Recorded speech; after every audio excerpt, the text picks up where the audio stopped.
So, by watching this comic relief special, I greatly appreciate you watching this video. I just thought I would let you know that there is some comic relief merchandise you can pick up, including, as you can see on my nose right here, this is one of the red noses that is in fact a part of the best collector's pack, where you'll get basically a chance to collect a lot of these red noses that are on this image, including a mystery one, whether it's the birthday cake or the rare one. But you can get that from Amazon, or you can get it from Sainsbury's or Oxfam, depending where you want to buy. The red noses are available, along with t-shirts from TK Maxx and all the other merch that you'll find in your respective retailers. As this is a comic release special, I thought it would be important to acknowledge the fact why we are here. We are here to support in the UK and also in Africa. So I just want you to just put into concept the fact that there could be someone down your road, may have a disability like myself, I'm an autistic person, who may be autistic like me, who has had a very difficult few months, who has had a difficult 5 years, or how many years they've had difficulty. They need our help, and this is why that donating for comic relief makes a big difference. So I encourage people, if you haven't already, is to make sure to donate to comic relief if you have, and give a little to what you can. And obviously, for those of you who want to donate, the numbers are as follows. If you're going to donate by phone, you call the number 03457 910 910 with obviously where you'll be able to donate a certain amount, however amount you want, through the phone. Or you can text by either texting 5, 10, 20, 30 or 40, yes 40 as well, to 70702. Obviously you may want to ask your bill payer for permission, and obviously text messages payments may vary. So do ask your bill payer's permission if you are planning to donate. And you can also donate to the website donation.comicrelief.com, where you can donate any amount, however you want, on the website. Enjoy this comic relief special, and remember, wear your nose, funny for money. Enjoy the show. Yes, comic relief has given us all sorts of memories when it comes to funniness, funny sketches, whether it is, and also in terms of the red noses, which I'm going to be talking about in a mini series that you'll see on Friday. But then there's also, like I said, not just the sketches, but also the unexpected moments on Red Nose Night itself, where unexpected things happen, obviously to raise money. And of course, us lot, the people who tune in to comic relief, who actually participate in many ways when it comes to bake sales, whether it's maybe even having yourself in a baked beans bath or doing something silly to raise money for comic relief. I'm sure most of us have got many silly ways of raising money, and we're still going to continue to do that for many more years to come. But however, though, there is a section of comic relief that I'm sure most of you will obviously due to recent times, it hasn't been fully active, but in the past has become a big phenomenon for charities such as Comic Relief and Children in Need. I am talking about, of course, the official charity singles for Red Nose Day. Because yes, Red Nose Day had a series of official charity singles. Most have gone on to be very popular, still listened to this very day. And then some that may not be as remembered as others, but some will at least remember it when they hear it, essentially. So we're going to have a chance to look back at these Comic Relief charity singles and a chance to reflect on these charity singles that have successfully achieved the #1 spot. Some haven't, but at least have had some at least be remembered in some way, despite the fact that others are probably going to overdominate because of their #1 success when they came out. But without further ado, let's begin in looking back in the last 40 years of charity singles for comic relief. Got myself a crying, talking, sleeping, walking, living dog.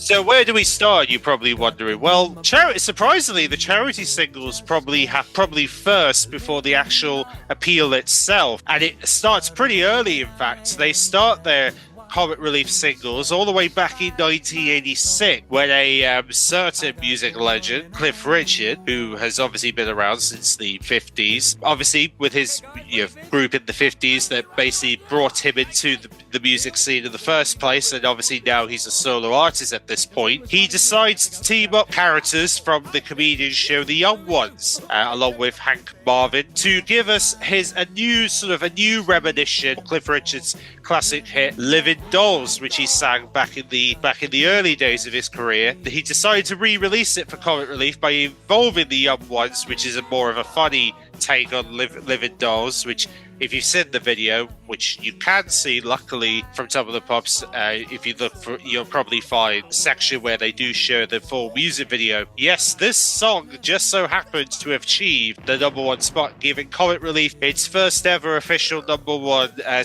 CD single at the time, even though CDs weren't properly, even though cassettes were more valuable than CDs. Either way, at least it gave Comic Relief its first taste at the #1 spot, because of course Cliff Richard knows what it takes to get there, because he's been there. He's obviously has achieved before in the past, so of course he was going to find some success in this, and he was the first ever major music name to achieve that Comic Relief charity single top spot, which is obviously a big achievement for him. Of course, this would obviously set the benchmark for many others to come along and hopefully achieve that same, which would eventually lead us to the following year, 1987, where, well, this is gonna, I know it's gonna sound a little crazy for me to say this, but would you believe it or not, Comic Relief actually supported a Christmas single as their charity song. Yes, I know it sounds crazy for me to say that. Yes, 1987, Mel Smith and Kim Wilde did a whole version of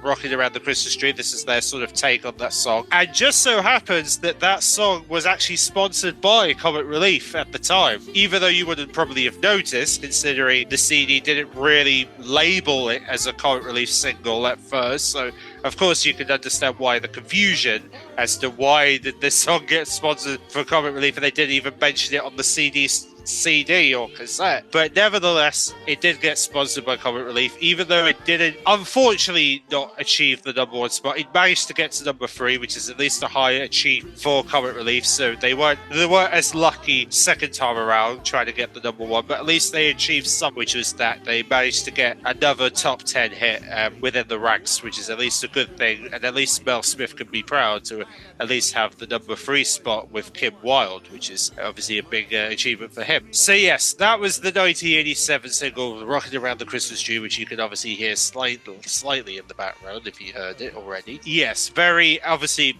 It tends to get the music video tends to get replayed at Christmas time, so I'm sure you'll probably have seen it in the lead up to Christmases every year. Many of the music channels do repeat this music video a lot. Obviously, it did very well. Now, of course, the following year they chose not to do anything. The year of the actual charity show itself, they chose not to do any charity singles until the following year, 1989, where Bananarama were chosen to join to take on the Comic Relief single that year, and they were just so happened to be joined by French and Saunders. Yes, the female duo that were obviously becoming names for themselves at this point finally had the chance to team up with Bananarama for their sort of take on the, I would imagine it's a take on the Beatles version of Help. Obviously it came out in the 60s and did very well for them, so of course surely it was going to do very well for Bananarama. Well, surprisingly they didn't get the #1, but they did get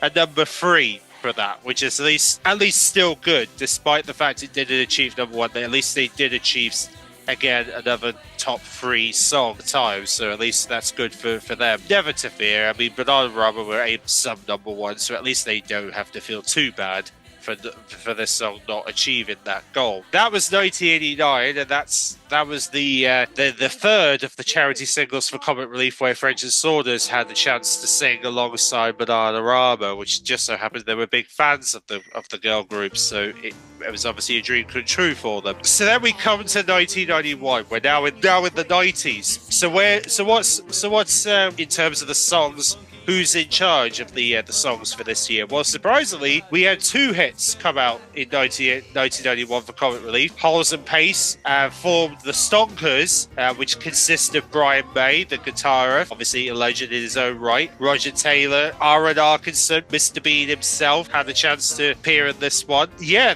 and obviously it did very well. It achieved #1 alongside Victoria Wood, who just so happened to decide to sing that year by giving giving us a song called the Smile Song. And both songs, considering it was a double-sided CD release, managed to achieve the #1 spot. So yes, this is the second #1 hit for Comic Relief in their 40 years history. So this was their second #1 song, a #1 CD release for Comic Relief. Obviously a great achievement for them, and obviously great for Harlan Pace and Victoria to have achieved a #1 CD song in the UK. So obviously they must have been incredibly proud for achieving for Red Nose Day 1991. So then we come into the following year, which, well, yes, the following year, Mr. Bean, yes, Aaron Argerson finally brought Mr. Bean into the track, even though he was Bean himself the previous year. He finally decided to do something with Mr. Bean by doing the Smur Company to give us a song called I Want to Be Elected. I don't know whether this is, I mean, who's to say that this was a dig to the British government? Maybe it was, I'm not too sure, but nevertheless, it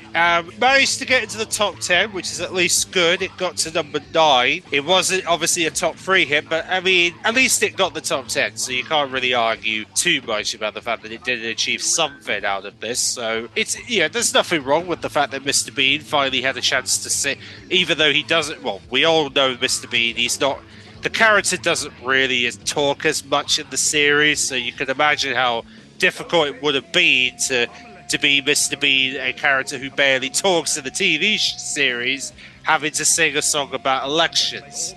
Would have been an interesting task for Rowan Atkinson to pull together, but he managed to pull it and managed to achieve a #9 C chart position, which is good for him. So then we come into the following year, 1993. The Comic Relief single for this particular year, Right Said Fred, obviously charting there, were obviously finally becoming a part of the charts at this time. So they were chosen by Comic Relief to do something, along with many different celebrities who joined them in a song, "Stick It Out," which achieved the #4 in 1993. So at least this was again another top 5 hit for Comic Relief this particular year. So they were definitely on the right tracks, even though they just slightly missed out on that #1 spot. At least they managed to achieve #4 for 1993. So at least that's good. Really good for them. Then we come to 1994, and obviously this time it's the turn of Absolute Fab. Jennifer Slaughter and Joanna Lomi, who formed the duo for Absolute Fab, decided to team up with Pet Shop Boys to give us an absolute fabulous dance tune. Yeah, and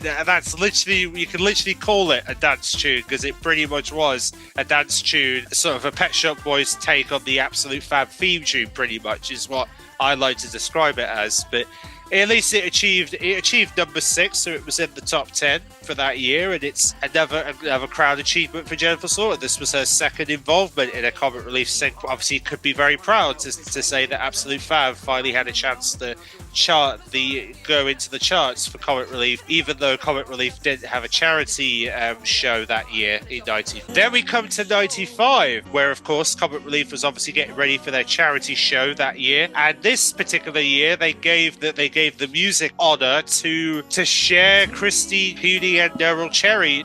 So basically formed together a female sort of to do a song called "Love Can Build a Bridge." Finally put Comic Relief back to that #1 spot in 1995, and rightly so, because I mean, Cher, we all know what Cher's, we all know what Cher's capable of. So of course she was obviously a perfect choice for this opportunity, and they certainly made a great deal out of achieving the #1 in 95 along with Cher, and also Eric Clapton, who also was on the track doing the instruments for the track as well. So a big achievement for Comic Relief there. Then of course we have to wait 2 years until we get our next Comic Relief CD song, which happened to be in the form of obviously a girl group that was dominating the charts at this particular point in 1997, the Spice Girls. Of course it would be them who would get chosen Comic Relief, so it was a big question of what were they going to do for Comic Relief. They decided to do a double-sided song, bringing in one of their recent hits, Mama, and then created a whole song for Comic Relief titled Who Do You Think You Are, which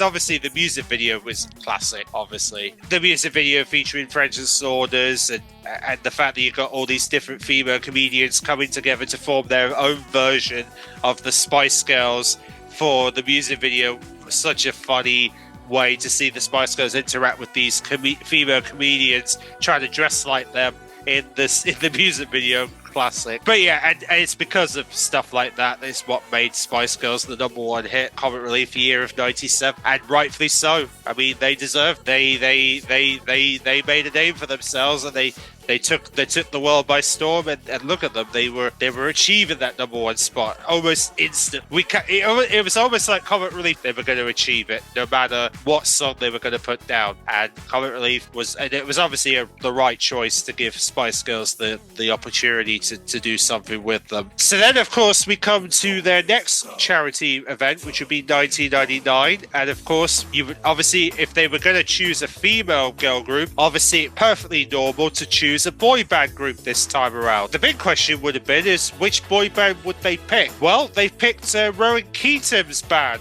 Boyzone, for this honor, where they happened to do a cover, did a new version of one of Billy Ocean's hits, when the going gets tough. Yes, they finally did a take on that, and as you saw, as history has told itself, Boyzone would achieve another #1 in their chart history, which obviously gave comic relief another #1 in 1999 with their version When the Going Gets Tough. Obviously, it gave Boyzone that #1 hit for doing exactly that. Yeah, rightfully so. I mean, I'm sure many, and most of us still probably listen to this song from time to time, and rightfully so. It's a great tune, isn't it? Great take on the Billy Ocean classic.